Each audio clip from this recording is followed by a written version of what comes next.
Before start the project, you need to choose the correct template. So to see the template, you can go to the new in a drop down menu, click browse templates.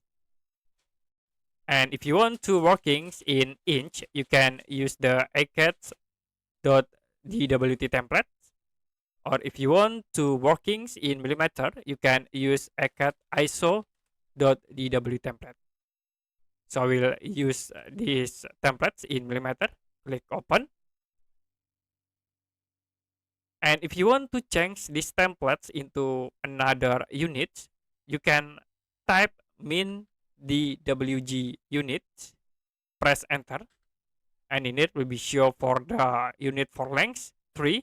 It's mean these templates in millimeter. So if you want to change into inch, you can set into number 1. Or if you want to change into feet, you can set number 2. Like I will set into inch, you can type 1, press enter until done.